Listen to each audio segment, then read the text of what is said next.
Okay, so couple different things going on that I know of. The one that I was sort of trying to pay attention to this week was, like you saw, I shared the various sources.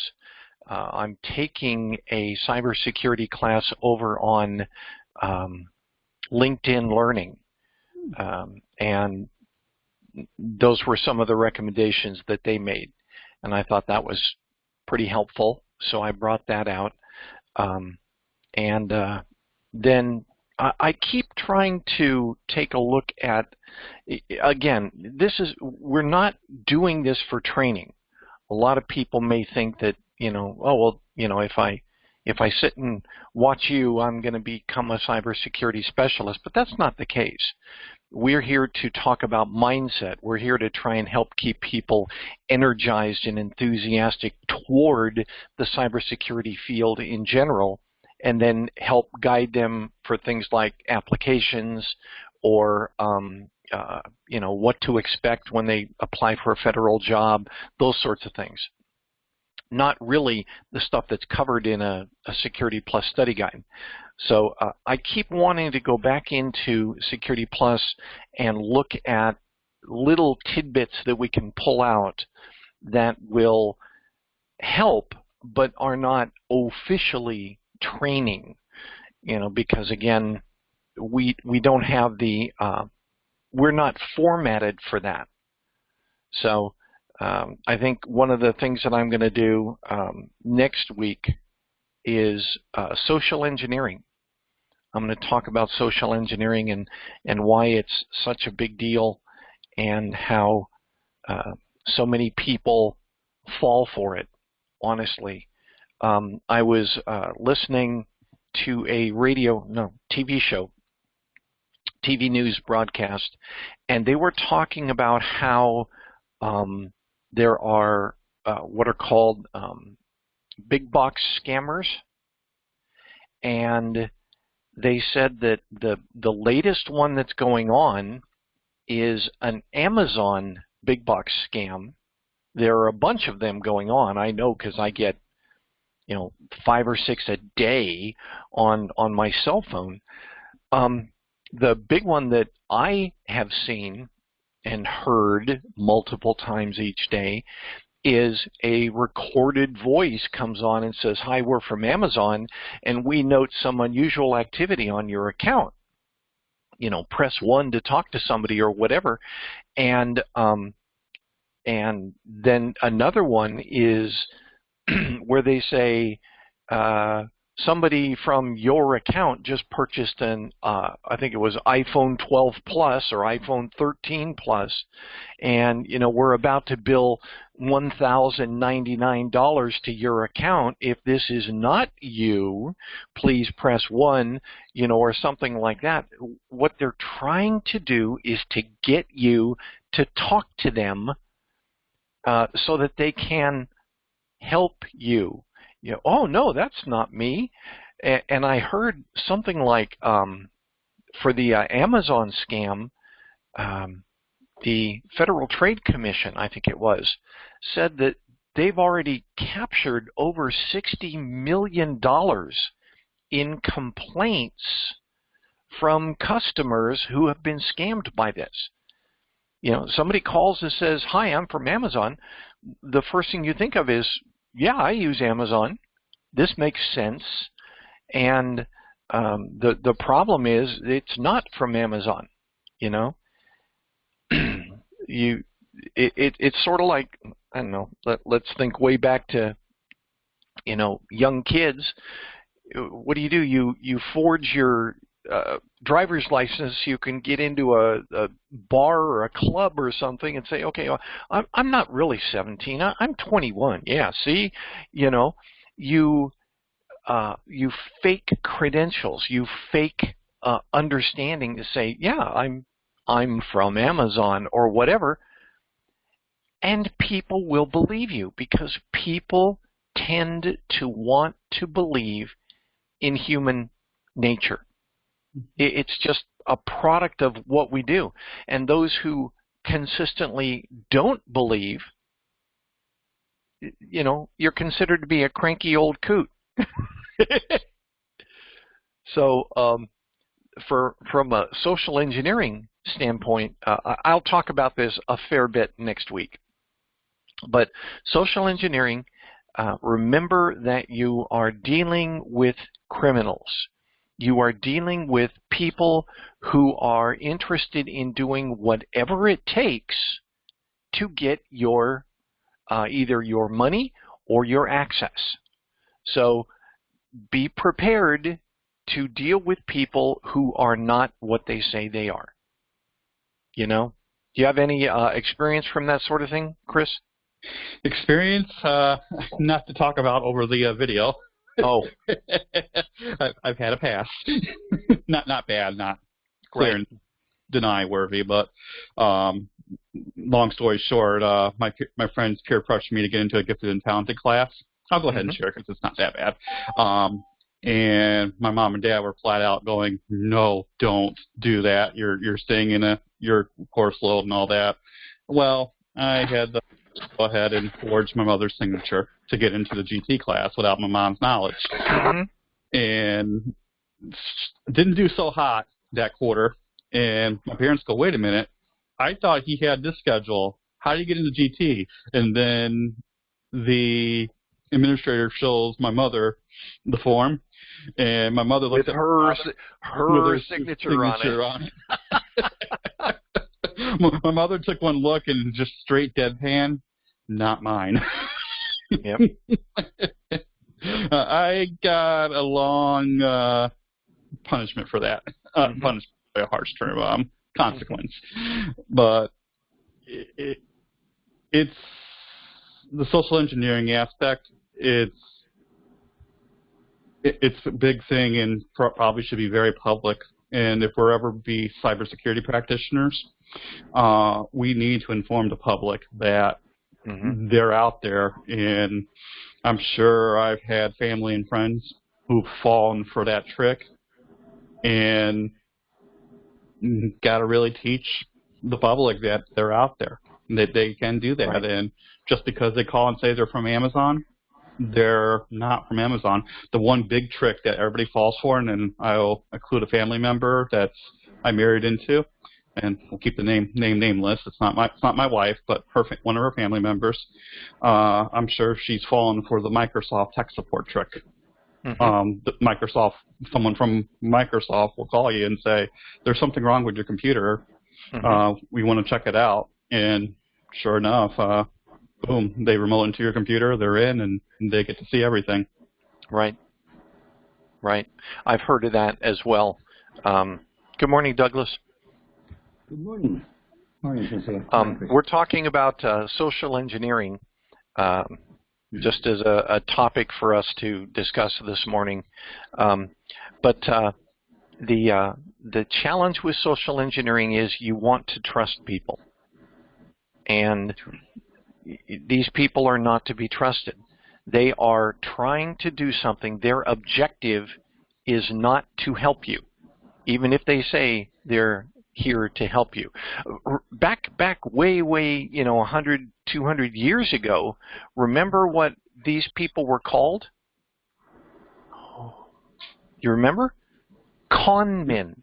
Con artists. Oh, yeah. Con artists, yeah.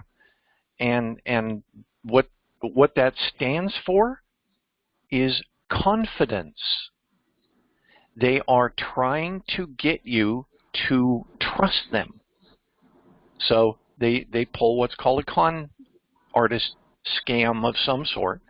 And, back then it was trying to, sell you this magic elixir or whatever. It was going to make all your pains go away. Or some new banking, bank that doesn't exist or whatever. They're trying to get things from you that, it's your responsibility to protect that. Whatever it is, it's your resource, it's your time, it's your stuff. And so you have a vested interest in keeping these people from taking these things, and not everybody goes along with that. I think most everybody has heard about, your parents or your grandparents or whatever. Oh, well, I sent them this money, but I don't have my, whatever, my antivirus. That was another big one. Certain companies faked like they were antivirus companies. I remember that one as well. Give us, $39 or whatever it was, and then it became $390 to protect you from the bad guys, and they were themselves the bad guys. Douglas, do you have any experience with social engineering being applied to you or someone you know? Oh, sure. Several years ago, my brother, he was having a bad financial situation, and he had to, he I don't remember how he had already left his property because he had to, it was in foreclosure or something like that. But they had to be served legally. Somebody has to hand them the paperwork. So I think they got a sign or something.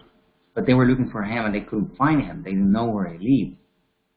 And so I got this call from this guy calling from, at that time, it looked like he was from the Dade County, because they also, of course, this guy he worked for the bank. He was like a detective or something, but he named his company in such a way it's like a ghost. They make it sound like they're from a big shot, the county or somewhere. And so he left a voicemail, and he said that there is something very important matter from the government, from the county, and they were looking for my brother. We mentioned him by name. We believe you could help us, whatever. And I unfortunately ended up calling because the name that appeared on the user, on the caller ID, was something like from the police or, And so I called the guy. I said, oh, yeah, Mr. Quintanilla, can you give me a second? I need to finish something. Let me call you right back. So we hang up, and I think what he did, he was trying to call from another line, maybe from a line where he could record when we were going to talk or something. And so, he explained to me, and unfortunately, I ended up giving him his address. But anyway, a couple of days later, my brother received a visit from someone, who had him the paperwork about the foreclosure and all that. But it was not a bad thing. I mean, it had to be done anyway, but it was just the, the sneaky way that they play tricks on you, right? That I didn't like because, to be honest, you feel like you've been had. Yeah. Right. And that's not a good feeling. But fortunately, in this case, it was not to get money or something out of you. It was just this naive thing that, you fell for it. He had to be served those documents. They eventually took the house and all that. But, yeah, it's the way that you fell for it. I even remember I made this phone call from the cafeteria where I worked at the time. And coworker of mine heard the conversation. He overheard him, and he asked me about it. And he said, "You know what? Whenever somebody calls you like that, it doesn't matter who he is, what it is for. You just you don't know, or you're not going to give him any information. You don't even call." He said, "Right." And that's when I started, realizing that there are people out there who do things that are, shady stuff to get you to do things, give them information. Yeah, I think. I'm sorry. Go ahead. No, go ahead. I was done. Okay. I think one of the biggest challenges we have in the industry is that most citizens, let's call it that, most people that end up becoming victims to these sorts of things are not skilled and are not schooled. and they are already aware that they don't know everything. So the challenge you encounter for, let me give an example of, my cell phone. My cell phone has all sorts of capabilities, and we've talked about, the near field, we've talked about the Bluetooth, we've talked about the digital data, etc. All the various things that this thing can do, Wi-Fi, and how many people don't even understand that? And they're quick to point out, I don't know anything about this computer, and yet they're using the computer. So what happens is somebody comes in and feigns to be a helpful person, and that helpful person doesn't help them because they're, hey, look, scam likely, just calling me. That's my buddy. I get a call from him every day. Yeah. Imagine naming your kid, first name Scam, last name Likely. No. Good morning, Harminder. Good morning, sir. Good morning, everybody. Morning.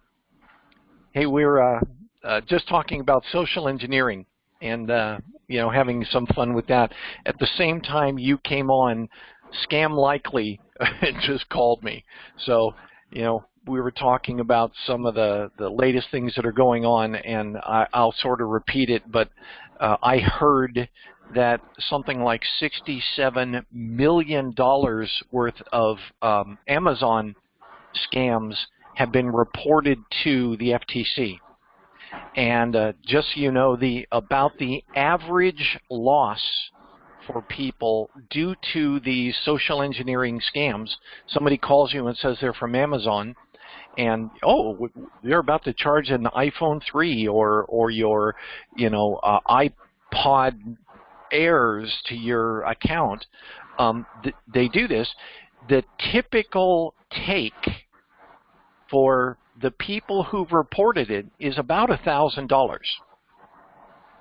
So if you are like most of us, you don't have $1,000 to spare. So somebody calls you and says they're about to charge your account. You're like, well, no, I can't do that. So they offer to help, and instead they do the exact opposite. They take your money. So it is up to us, and here's the bad thing. A lot of people think that you're trying to sell them something when you talk to them. I will give you an example. Last night I went to a Christian movie night at our little complex here in the clubhouse, and when it was all over, I said, by the way, I'm a pastor in the area, and we do Tuesday evening virtual Bible studies. And I started to hand cards out, and one lady was like, I'm not taking your card, because she's closed. She's like, nope, I am not convinced that you are helpful to me. I'm like, okay, fine. It's at that point of individual yes or no that we have to remind our family and friends that it's their prerogative to say yes or no. Just because somebody contacts you does not mean you have to go along with them. They say, we have to get your assistance before this shipping goes out or whatever. No. If you did not initiate it, the chances are pretty likely that this is something that's been fabricated so that you will respond and authorize things that you shouldn't be authorizing. So, when in doubt, say no. Yeah. Oh, here's another one talking about social engineering. Did you know that people call and get on the phone with you and they record your responses and conversations, and if you say yes, anywhere in that conversation, they can then take that sound bite and associate it with a purchase or a subscription and say, well, you gave verbal agreement, and they'll take that yes soundbite and put it in there and say, you agreed to it. Because they captured you saying yes. They'll, I get this a lot with my wife. They'll call and they'll go, Dolly, and what they're hoping to hear is my wife going, yes, because they captured that. And then they get Dolly to purchase, whatever software or whatever, fictitious service or this anti-malware or whatever, and say, you bought it. Look, we've got your soundbite saying yes. So you've got to be really, really careful with these guys. If they can exploit you, they will exploit you, and you end up being the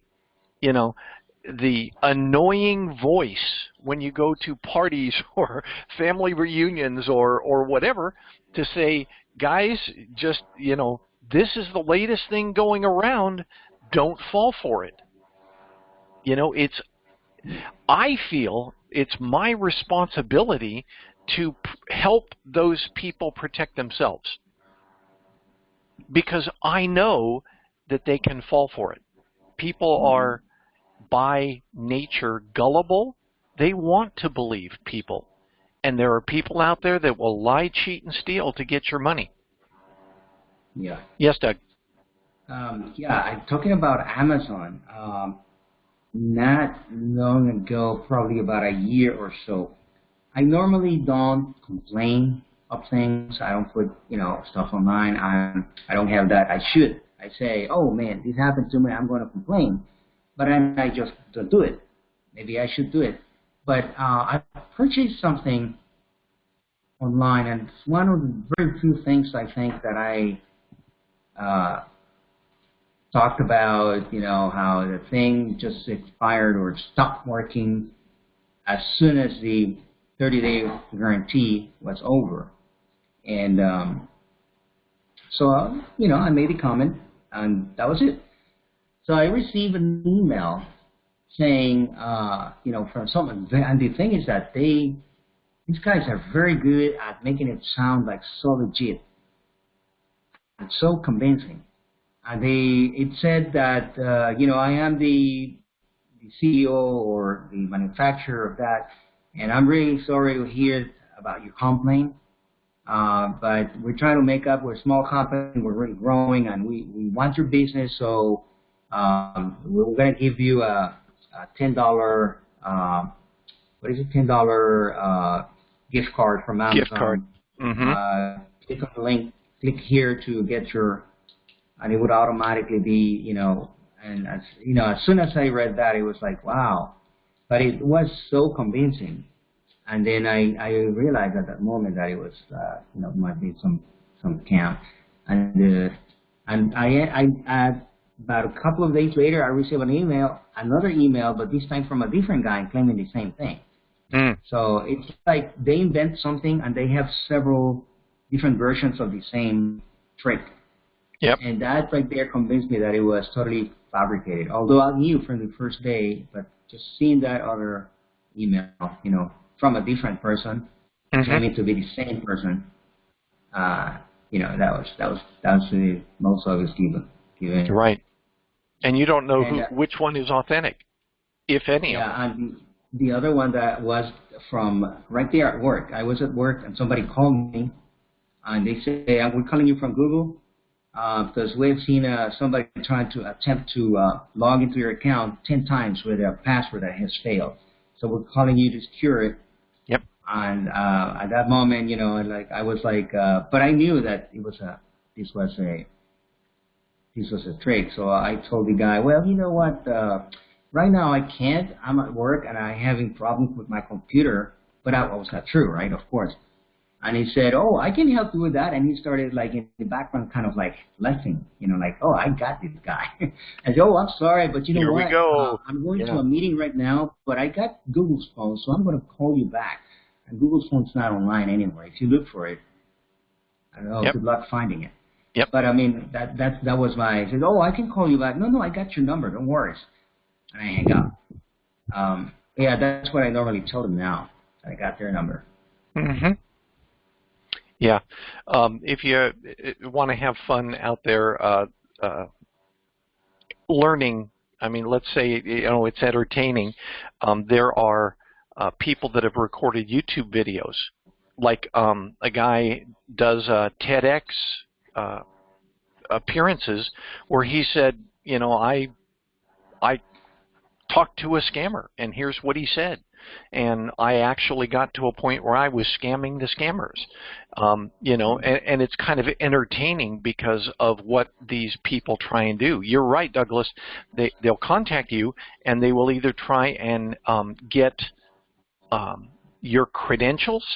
Like I said, they will get you to say yes, and that they've recorded and use it to purchase something, supposedly. They will, like you pointed out, they'll try and get access to your system or systems. Social engineering is not confined to individual attacks. It could be a corporate attack. It could be a government agency attack. How many people do you think try and get into DOD by calling a nearby military base or something like that? I'm sure that occurs. I shared something with you guys a while back called the Lazarus Heist. I'm going through that, what's it called, the podcast series. It is very long. It's like 8 hours of podcasts. But it's by the BBC World Service. And they talk about how North Korea almost, and they were like this far away from stealing $1 billion. $1 billion, that's 1,000 millions dollars from, I think it was the Central Bank of Bangladesh. By using social engineering. They pretended to be something that they weren't on so many different levels. What they're trying to do, because North Korea is trying to do things and they don't have the financial backing to do it, they have to get their finances from somewhere, and because they do nasty things, the U.S. and the UN impose sanctions on them, so their money flow is restricted. So what do they end up doing? They resort to crime. And, that as well. People could call you up or email you. In this case, the number one thing that they used was some unsolicited email that says, "Hi, I'm really interested in working for you. Attached is my resume and cover letter." And when you open it, it downloads a payload. Social engineering. Something purporting to be what it's not. And you've got to be careful. You've got to be careful. I delete more emails than I read. Frequently. Yeah. You can't trust spam filters. It won't work over time. Let's see if I have any that I can pull up now, because I get a few a day. I don't know if you guys are as bad as me, but I get a few of these every single day. The same thing I have. I have a 2 Gmail accounts. I am also getting the emails. There are some ads. They are offering 30%. So many emails, 4 or 5 every day I am getting. Mm-hmm. And I unsubscribe the email. They say if you don't want anymore, I unsubscribe it. But still, then the other point I am getting from somewhere else. Yep. So I'm confused about my important emails because they are getting the spam emails, junk emails, so many. Right, and that's the That's the challenge we have, because imagine the people who are even less technically inclined than us. They get the same stuff. And the confidence people are there to build your confidence so that you will agree to do things that you wouldn't normally do. We're smarter. You know, I like to think we're smarter. So then you become, you become the annoying voice at parties, walking around saying, did everybody patch your iPhones this week? Because there's a really bad, you know, whatever out there they just announced. And, you know, have you done it? Have you gone to a family gathering or sitting around the dinner table, you know, with your family and say, everybody, you know, you got to do this. Trust me, you got to do this.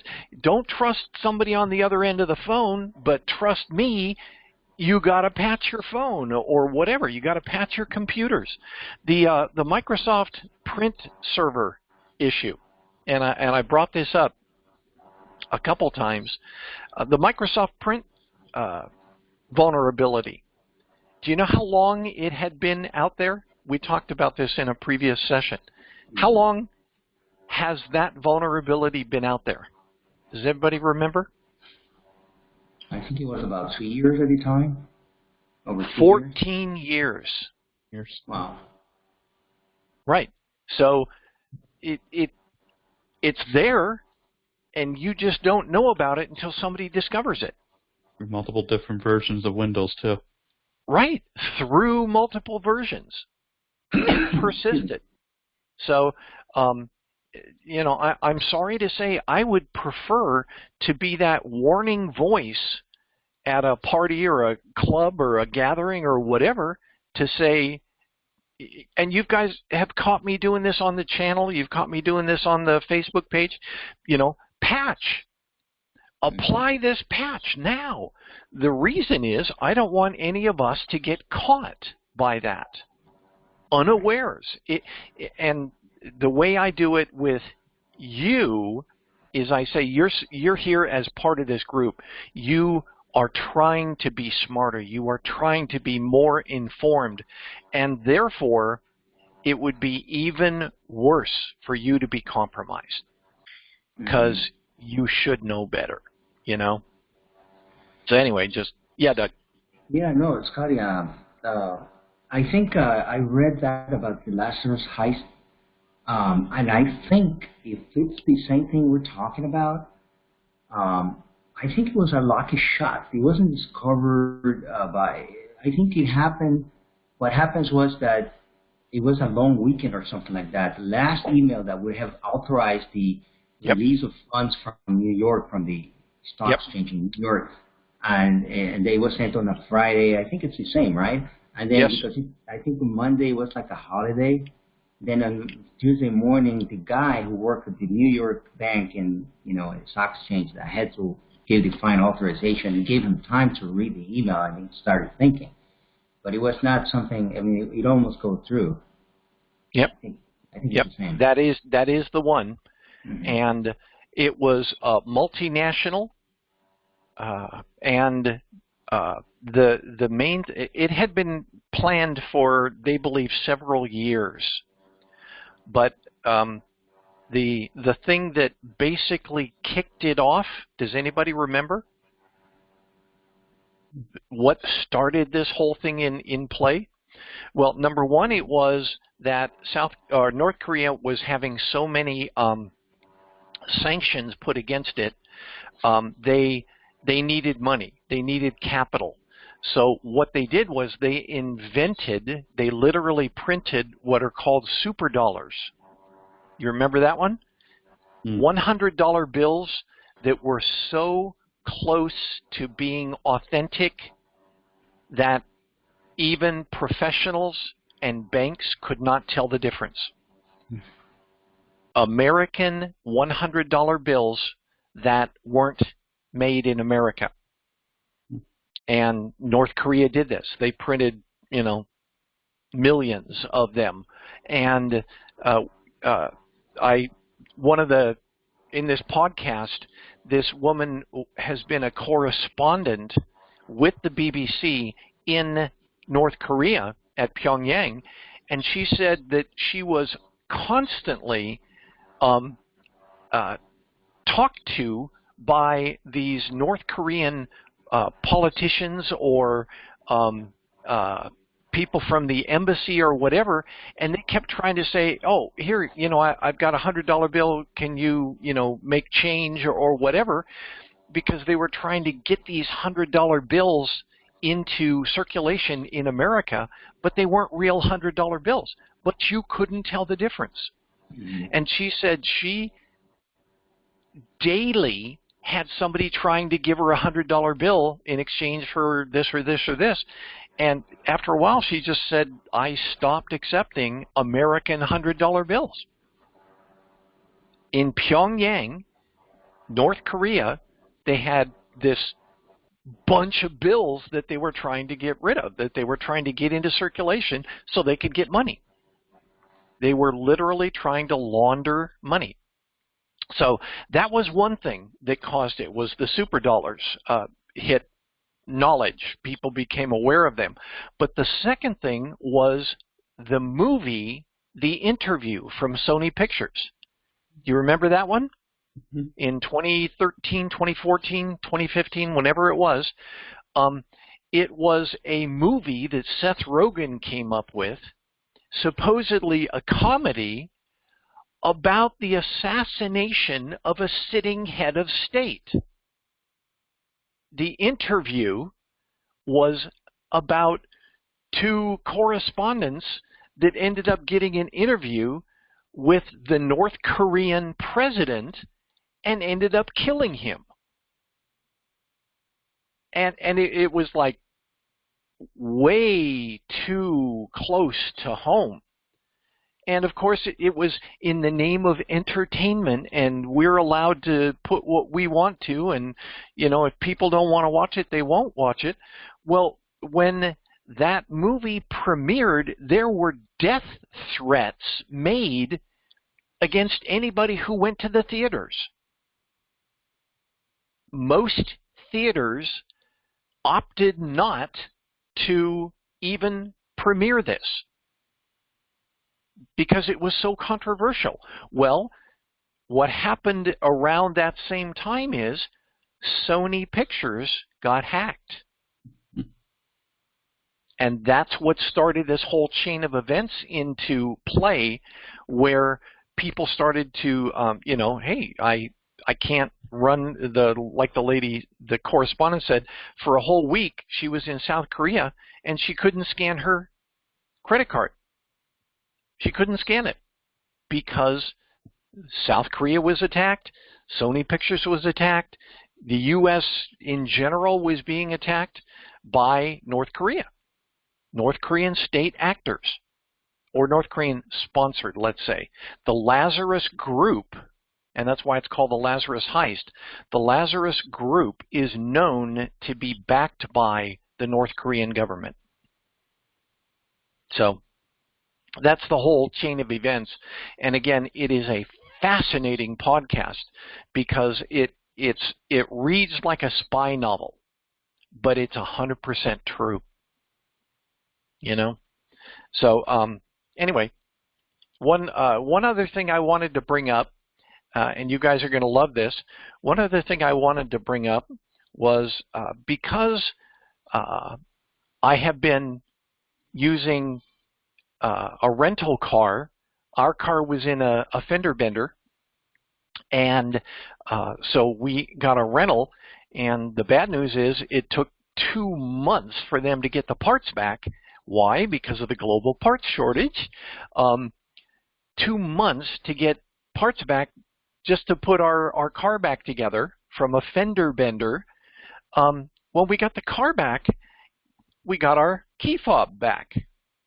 And I started thinking about the key fob. What does the key fob have that,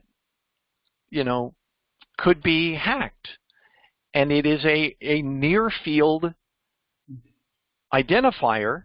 When you walk up to your car, you can push the little button on the door handle, and it says, is something nearby that authenticates that you can get into this car?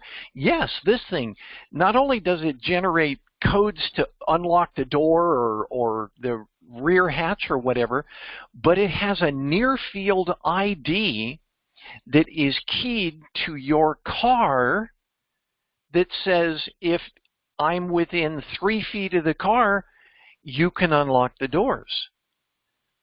So guess what they're talking about doing now? Aluminum foil? Mm-hmm. Put aluminum foil around your car keys, believe it or not.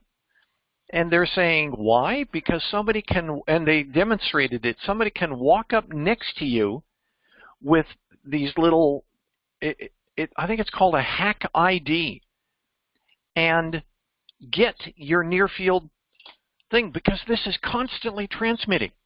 Constantly transmitting. Chris. Yeah, I'm going to step off. I'm going to step off for a second, but go ahead. Yeah. Keep going. Do you have a question about that? And I've seen ranges of different key fobs, and that range can be very big.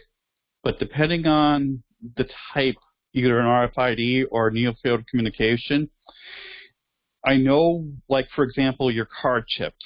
Your card chips range is very small. In order for you to get that signal and that information, they have to be up in your grill and really be next to you. And the only problem I could see is like if you're in a crowded airport or a train station somewhere where someone's just going to go ahead and go, hey, I'm going to just rub where your wallet is and get the information from there. I've seen videos of the Tesla hack where car thieves will come in and they have a computer program and like an improvised device, and they can get into Tesla cars quickly. I'm wondering if there's a range issue to consider. And where what you're saying, Scotty, is yes, that could happen, but number one, they have to know, the attackers have to know what they're doing. And number two, they just cannot be sitting there where I can't view a thief with a common thief being able to do that. That common thief has to have that knowledge. So I'm wondering if there's a risk acceptance to that. You get what I'm asking? Sorry, I stepped away, so I didn't hear the question. Anybody else want to answer? Okay, sorry, Chris. Got to ask that question again. If you... Yes. My understanding of how these things work, and I'll take your credit card or your debit card, for example. That chip has a small amount of range where you can have to read that chip. Correct. I can't be across the room and read your chip. I have to be all up in you in order to read that chip. Yep. You bring up the car fob, which is interesting because I played with my car fob before just to check the range, and that's also a good way to check your battery life, by the way. If you're very close to your car and it's not registering, something either up with the battery or the thing. But my question is there a risk acceptance to this? For example, I'm thinking someone would have to be very sophisticated and know the technology enough to actually receive the signal. I don't think the common thief will be able to do that. So we just sit there and accept that risk. Would that be a good thought process there? Well, that's part of it. Yes, it takes sophistication. However, I saw, and I think this is what it was called, some guy put together using publicly accessible parts and chips. He built this thing, and I think it was called HackRF. HackRF. And he said that he was like selling it for, or making it available for sale for like $39. So yes, there is a level of sophistication, but it is foolish of us to think that just because it's tricky, it's not going to be applied to me. You know, oh, they may apply it to, you know, some corporate vice president or something, but not little old me. Mm-hmm.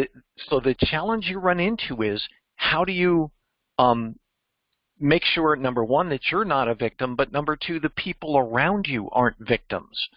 I may not be a vice president, but I know vice presidents. Mm-hmm. And if you know that they are at risk, I feel obligated to kind of let them know. Yeah. Mm-hmm. You know, these sorts of things. Again, you become the annoying voice at parties. I can't think of a better way to say it, but it's not like we're trying to impress people with our use of big words. Mm-hmm. I'm trying to save their retirement accounts. You know? Mm-hmm. I'm sorry. Go ahead, Chris. I put a bookmark in my head about the annoying voice in the parties, and that's probably a good thing to say, because you want to tell the public, hey, patching is great, patching is wonderful, here are those things, here are the threats out there, and here's how you can do to implement the threats. That's also in the business world as well. Mm-hmm. The business world's more resistant, because if I patch and update my Windows, and sorry if I'm switching a topic here, but it's quite that legacy application that I use no longer works on that update. You're going to have a fight with one of your departments or divisions or someone who even uses that software for their work. If that update wrecks that software, you're going to face big-time resistance, bigger than the users who sit there and think you're the annoying voice of the party. So it's good practice. It's very great practice. Mm-hmm. So, yeah, you sit there and say annoying voice in the room, but think about it. It's great practice to work with the users or work with the consumers, and it gets you ready for the business world where updating and patching is right, but you're going to have someone who says, I can't do my job because that patch and update is going to wreck my application that I need for work. Right. How are you going to solve this? Right. It's a balance, and you learn to balance the risk with the actual activities. Yeah, it's a great thought about that. If this is a career field that people are interested in entering, they had better approach it with the awareness that it's going to spill out into their normal lives as well. You're not going to go to work, do whatever, it's like, I don't know, you work at a dairy or something, and you go and do your work there and not expect to bring a bottle of milk home. Whatever you do becomes part of who you are. Mm-hmm. And that annoying voice at parties, after a while, becomes an authority where people come to you and say, hey, I heard about this. I'm sure you guys have experienced that, where a family member or a friend or somebody at school or whatever says, hey, I've heard about this. And what they're saying is, do you believe it's important? Do you believe it's something I need to pay attention to? Whatever. And then they start coming to you. You become the consultant for them because you have studied, you have learned about this. So, yeah, it's a car. If you sell cars for a living, somebody's going to come to you and say, hey, what about this, Honda whatever? Because you are the authority. You are smarter than them. So, yep, I call it the annoying voice at parties, but there's a real benefit to doing that. Mm-hmm. You help the people around you save their bacon. I don't mind going into groups and saying, dudes, patch today. If you got an iPhone, patch today, because there's a live exploit out there, and they don't understand. But the most you can do is inform.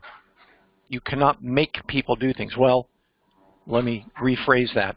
I do go into this computer, our computer that's connected to our security system and whatever, and my wife's phone. I'll go patch my wife's phone because that's what I do. Even if she's too busy, I will patch her phone. So but you're administrators of your own network. Right. Mm-hmm. Right. And by the way, that's another, I think you guys all understand this. There is an inherent security flaw in Windows 10. Inherent. It's built in. And that is that in almost every case, especially with Microsoft Windows 10 Home, you are a local administrator. Yep. That means that if somebody can fool you, they can get into your computer. This otherwise secure computer, if you click on the wrong thing out there in email land or web land, you have just opened up your computer to malware or a Trojan or a botnet or whatever, to where you end up being a zombie for a DDoS over to Amazon Web Services again, because you didn't pay attention to the rules of and the responsibility for security. You are a local admin. Stuff comes up on the screen. I'll give a great example. And in our department, I'm not going to mention the department, but in our department, we had a Windows 10 upgrade back in 2017. And they said, everybody's going to go to Windows 10. And, they built this Windows 10 baseline. And they said, here, test it and make sure. So everybody was testing it. And if you're on a corporate or a government computer system, what's the first thing that comes up when you touch your computer? That great big monstrous log-on warning screen that says, if, privacy is not guaranteed and, you're responsible for and blah, blah, blah, blah, blah, blah. How many people read that? No one. No one. And our Windows 10 log-on warning screen was wrong. It had misspellings. It had grammatical errors. It was a cut and paste from somebody else and referred to things like a manual. If the individual doesn't agree to do this, refer them to the manual and this sort of stuff. It was in this thing that was deployed to thousands of workstations across our department, and nobody read it. I finally read it, and finally, I didn't read it at first, but I started going through it, and I said, wait a minute. I looked at the stuff, and I said, this isn't a log-on warning banner. It's a cut and paste from somewhere else.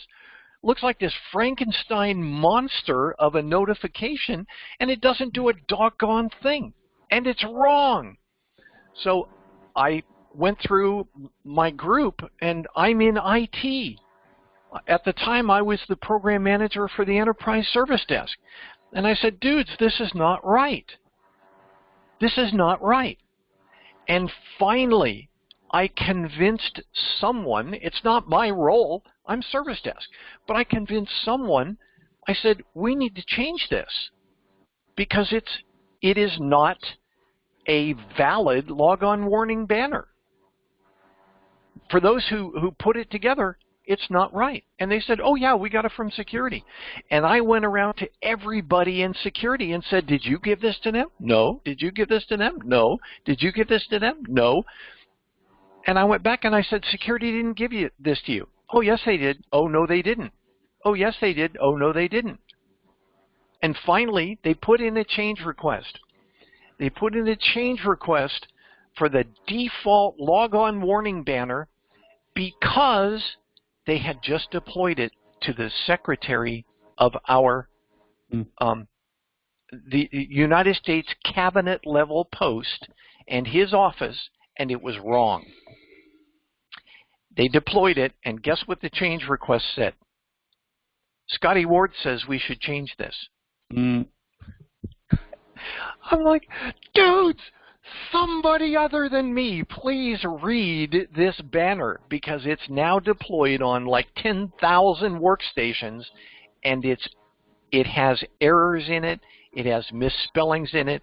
It refers to a manual that doesn't exist. Someone, please recognize that I'm not the only crazy person who's going to read this and say, IT is stupid. And finally, they agreed, looked at it, and the one that they changed it with, the one that you see now, Chris, came directly from the Computer Security Handbook. Because the Computer Security Handbook, which had been out for years, said, here's a suggested logon warning banner. I said, okay, use this one. But nobody read it, and nobody agreed with me, and nobody had time to worry about it, and we were providing this to the customers. So don't think that errors don't creep in, because they do. That was a multi-month effort on my part to try and get somebody to read that bloody logon banner. It was wrong, and we were deploying it, and the engineers were saying, well, we got this from security, and they didn't check it, and nobody from security said they provided it. So, you know, even errors can mean problems for your people.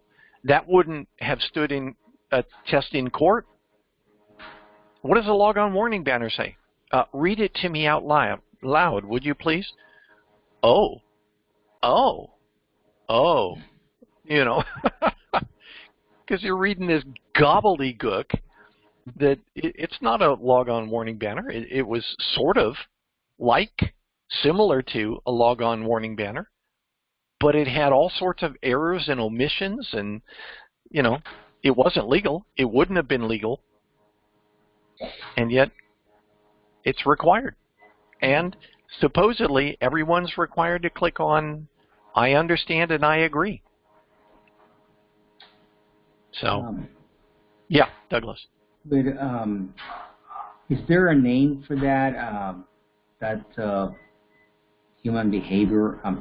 Because it reminds me of the time when Aldrich Ames was doing a lot of bad things at the CIA, and they didn't want to believe they had a mole inside because they were the best at it. That was FBI. Ames was with FBI, I believe. Ames was CIA. ABI was the guy, Hansen. Okay. All right. I forgot his name. They were like around the same time. Yes. But, yeah, Hansen was from the FBI. I remember the guy. Yeah. But yeah, no, I read a lot about that case, and they didn't want to believe they had, because they were the best at it. They just couldn't be a mole inside. Right. And so that's what it sounded to me like. Well, we got it from security. They know what you're doing now. Yep. That's why it takes time, it takes thought, and it takes intelligence to search down some of these things. Think about it this way. We are using tools that we don't fully comprehend.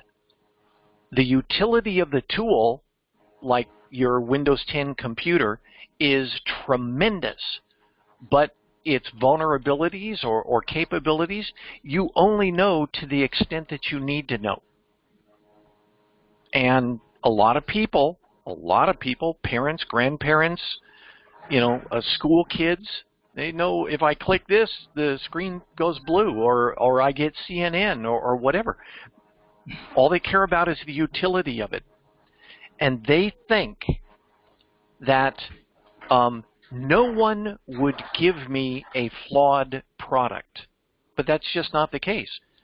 Do you hear about the thing with Hyundai Sonatas? I think it was Sonatas. Hyundai recalled something like 400,000 Sonatas because there was some sort of a logic bug in one of their chips that reversed the turn signals. You hit the right turn signal and the left turn signal blinks. You go left and the right turn signal blinks. You know, this sort of thing. So Hyundai had to recall 400,000 cars because of this little logic error in the chip. So you say Hyundai owes me a reliable product. Well, the same thing. Microsoft owes me a reliable product. And yet that print server vulnerability had been in that product for 14 years. You have to be diligent, or else you could fall vulnerable to these things. And most people don't. They don't have the time. They don't have the skill set to do it. So I'm telling you, guys, you have to become that annoying voice at the party. You are the authority. Whether you're smarter than everybody else, no, but are you smarter than everybody else in the room?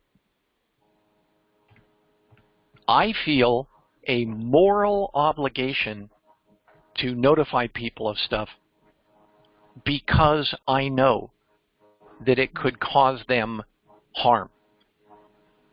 And things like loss of livelihood or loss of bank accounts or whatever. I feel morally obligated to let people know. I don't mind being that annoying voice. You know? Anyway, anybody have anything else? We're out of time. And again, I'm seriously considering wrapping my key fob in foil. I really am. It's like, holy smokes, this really does. Somebody can stand near me and steal what this thing is transmitting because it's transmitting all the time. They do the same thing with wallets, Scotty. Yeah. There's a whole business about the RF or the NFC blocking wallets. Right. Right. Credit cards don't transmit, but they do reflect. If something hits it with a signal, it will respond. So that's why everybody should be buying RFID wallets. That aluminum foil duct tape wallet would work. Yeah. But I bought my last wallet is an RFID shielding wallet. It's just because you're putting these high-tech electronics inside of it. The old leather wallet no longer qualifies, or Velcro and vinyl or whatever the nylon wallets. They're not good enough anymore. If you stand next to somebody in an elevator, they can steal stuff. So it's just a product of our advancement. Anyway, that's all I got, guys. Yes, Doug. There is something else I just wanted to end before you end. I read an article about when you hook up your phone to charge it on a car. After a certain time, it will log and read everything automatically. And there are some people that was developed by a company who has a deal with Homeland Security. And they're one of those groups, big groups that fights for people's rights, and they're fighting it because they say they don't need your permission. They basically get everything just because you plug your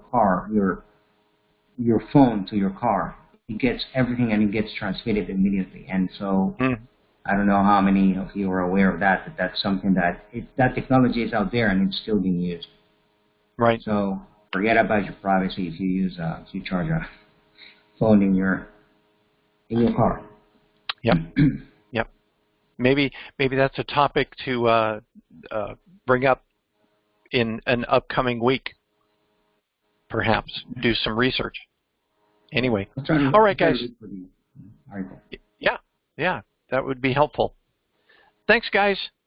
And Harminder, I hope you enjoyed this. You can tell I love doing this. There's so much out there, and I want us all to be safer. I want us to be more secure, so that the world is a better place as a result of our efforts. Chris? The LinkedIn learning course you talked about earlier, can you put it in the CS-Sensei what you're learning, or the link to the course, if you can find it? Not big. Can't find it. Yeah, sure. There are dozens of courses out there on LinkedIn Learning, and I don't think they're free. Sure. I got this through my my local license. I got a license from our department. I'm sure if I type cybersecurity on LinkedIn Learning, I would find it. Okay. Nope. No big deal. Thank you. I'll send it to you. Mm-hmm. All right, guys. Thanks, everybody. Have a great Saturday. Thank you.